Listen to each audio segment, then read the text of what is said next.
Cain kills Abel. Cain's children kill 7. Cain's grandchildren kill 70-fold.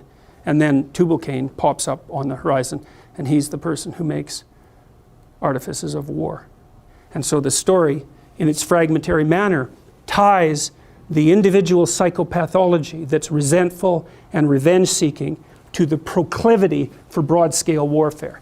And this really hit me because I was interested particularly in what was happening in the Nazi camps with the guards. Because the guards were gratuitously cruel. And I was very curious about that. And so here's an interesting story. This was in a book called Ordinary Germans, Hitler's Willing Executioners. And it was a book that was written about 30 years ago that challenged the idea that the Nazi phenomena was top-down order following, which I don't believe, by the way. I think that that's a very weak hypothesis. Fascistic societies are fascistic at every single level of organization.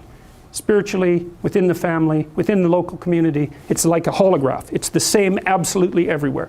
It's not top down. I mean, there are leaders who get produced and maybe they catalyze it, but to blame it on the leaders is to forget about the process by which the leaders come to be.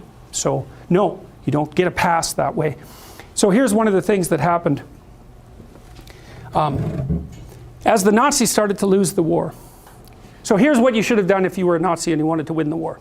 You should have enslaved the Jews and the Gypsies and had them work, right? You should have had them work for the benefit of the victory.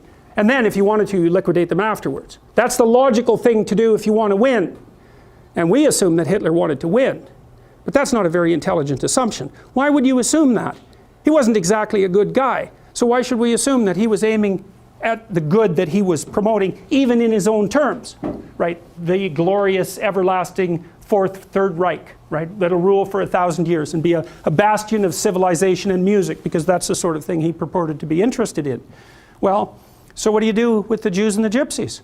Well, round them up, fine. Enslave them, fine. You don't kill them. You certainly don't devote a substantial proportion of your war resources while you're losing to accelerate the rate at which the extermination is taking place. Because that's a bit counterproductive, unless what you're aiming at is the maximum possible mayhem in the shortest period of time.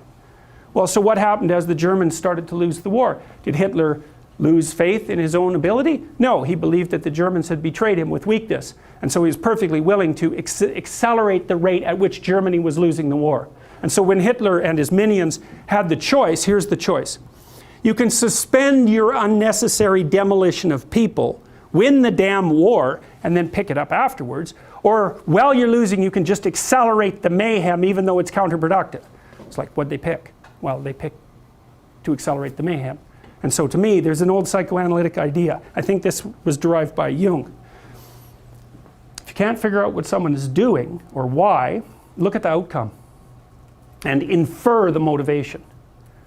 If it produces mayhem, perhaps it was aiming at mayhem. Now, you have to use that dictum carefully. If someone's irritating you, maybe it's because you're irritable and you should sort yourself out, but maybe it's because they're actually aiming at irritating you. And that's the actual motivation. So perhaps not, but it's another tool in your analytical armament. So, and so you see, well, and this is the thing about warfare that's so interesting about because you can attribute it to territoriality. You can attribute it to a war for resources. That's what I would say, wretchedly simple-minded economists presume. People fight over scarce resources. It's like, hey, we're a little bit more sophisticated than that. And first of all, what resources are you talking about? The bloody Inuit had nothing. They lived perfectly well. What did they have? Snow and seal blubber. People can live in unbelievably deprived conditions. And so the idea that there are natural resources that we fight over because there's a shortage of them is a pretty oversimplified view of human beings. It's like, well, why do people fight? Well, maybe they fight sometimes for good reasons, but very, very frequently they fight for bad reasons. And those bad reasons are personal as well as sociocultural and economic.